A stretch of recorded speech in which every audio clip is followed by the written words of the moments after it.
Hello, folks! Welcome back to our channel, and today I'm going to be reviewing another episode of Medium. And today I'm going to be reviewing the third episode of the third season of Medium called Be Kind, Rewind.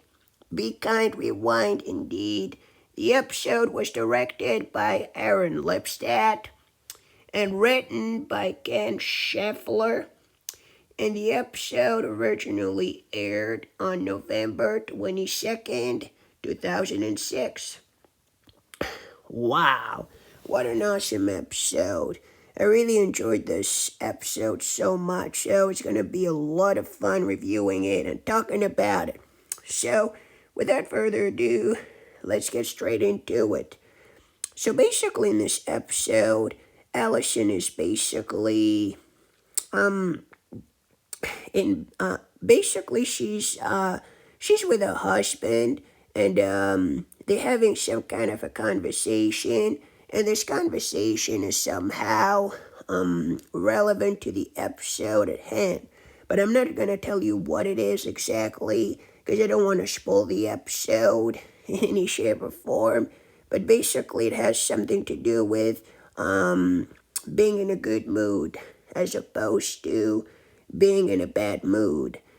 And basically, Allison kind of, Joe has an offer, so to speak, but Allison wouldn't hear it, so she basically declines. And then the day goes on. And as the day goes on, pretty much everything looks like normal at first glance, you might say.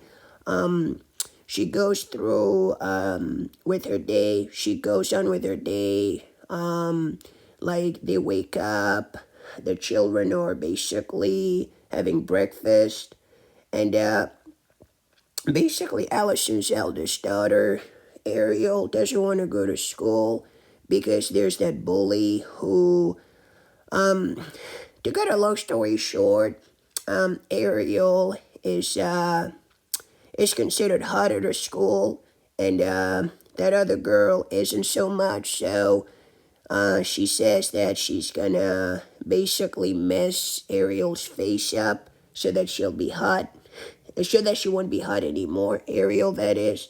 So she doesn't want to go to school. But her mother doesn't want her to stay home all by herself and dreading and being in dread of some bully. And so basically, she goes there. They all go to school. Also, I didn't mention it, but there's Allison is gonna be attending somebody's arraignment. And for in the line of work that she's in her work at her workplace, and basically Bridget keeps asking, "What's an arraignment? What's an arraignment? What's an arraignment?"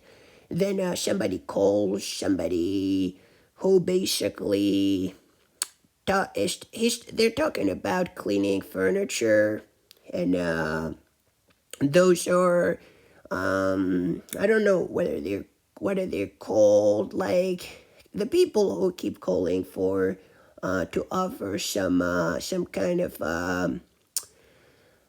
like any kind of housework help or something like this. But yeah, this is basically how it goes, and the day goes on. Pretty much everything seems to be doing okay, but then something big happens, something pretty shocking happens. I'm not gonna spoil the episode too much or anything, but basically Allison ends up in big trouble, in very big trouble, and she she might she might lose something dear to her, right? But then it appears that she ends up waking up again from that, and basically it seems that this day, for some reason, keeps repeating itself, and she keeps waking up over and over again, and each time she decides to make different choices to kind of avoid a bad outcome from happening. And it sounds like whatever is happening has something to do with the judge. And at some point there's a mention of a dead body. I'll leave you with that. I don't want to spoil the episode too much or anything. But basically, yeah, this is basically how it goes. There might be a dead body somewhere. And basically, Lee Scanlon, the detective, and Allison are gonna work together again in this episode in order to stop whatever bad thing might happen. And then their investigation is gonna lead them to some kind of a party, so to speak, at a restaurant. And what happens is that a lot of people, a lot of people are gonna be there, judges, I believe, and people related to that field, and there's gonna be some kind of a hostage situation, and in order to stop anything bad from happening, Allison is gonna basically be working with Lee. She's gonna be working with Lee Scanlon in an attempt to stop the bad thing from happening. So this is basically how it goes. And then there's going to be the final twist and so on. And Allison's going to try different things at home too. With her daughter Ariel, at some point she tells her to just to go to school anyway and not to go to the nurse's office.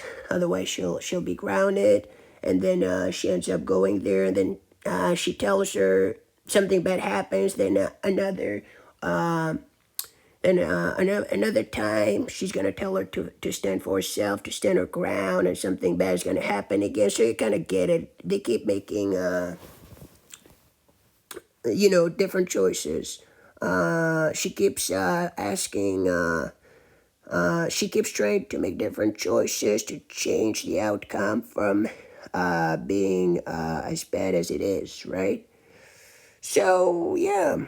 I guess this is pretty much it for this episode, really. So, let's move on to the characters.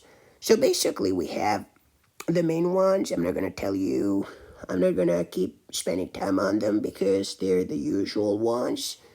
But we have Brad Greenquist as Michael Williams, Shoshani Hall as Principal Phillips at Ariel School, Principal Phillips, Tyrese Allen as Captain Jackson, Casey Mahaffey as waiter, KT Than J. Value as Nurse Dunbar at Ariel School, Don Luce as Man in Bank Line, Adam Gorlick as High School Kid, Karen Maxwell as Young Woman, Joshua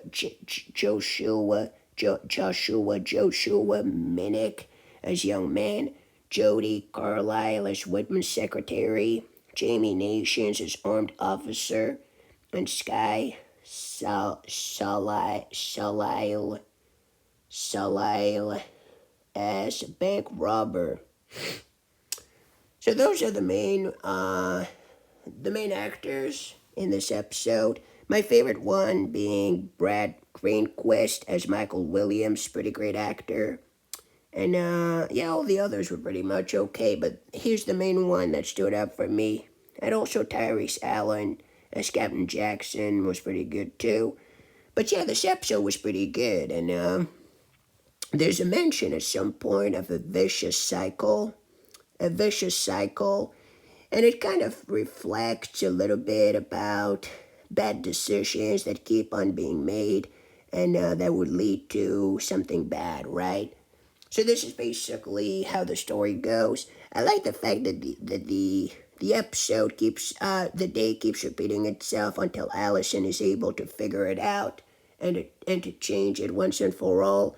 And she keeps waking up on a Friday, and then so is Saturday coming ever? Like ever? Is it never coming? So yeah, this episode was pretty great in my opinion. Really enjoyed it. And there's going to be a pretty shocking scene near the beginning of the episode. I'm not going to tell you what it is, but those who have watched it know what I'm talking about. Poor Allison, I mean, being caught in that loop and that scary adventure. That was pretty awesome in my opinion. So if I were to rate this episode on a scale from 1 to 10, I'd probably give it a 9 out of 10. Possibly a 9.5 out of 10 actually. 9.5 out of 10. 9.5 out of 10 for this episode. Really enjoyed it. I don't know what else I could say about it, except that I really enjoyed this. And it seems like not everything is the way it seems, it appears at first. Not everything is the way it appears to be at first. Is it a dream? Is it real? Yeah, there are a lot of questions that keep piling up in our minds as viewers. But yeah, 9.5 out of 10 for this episode. Am I saying it loud and clear? 9.5 out of 10. 9.5 out of 10 for this third episode of the third season of Medium called Be Kind, Rewind. I loved this episode. I really enjoyed it, and I can't wait to hear about what you have to say about it. So let me know in the comment section down below what you thought about this third episode, Be Kind, Rewind, called Be Kind, Rewind. Did you like it? Did you hate it? I would really love to hear about your thoughts and views on this episode. And in the meantime, folks, stay safe. Goodbye. Take care. And I'll see you on the next review, God willing, for the fourth episode. In the meantime, take care. Goodbye. This whole channel for you, signing off.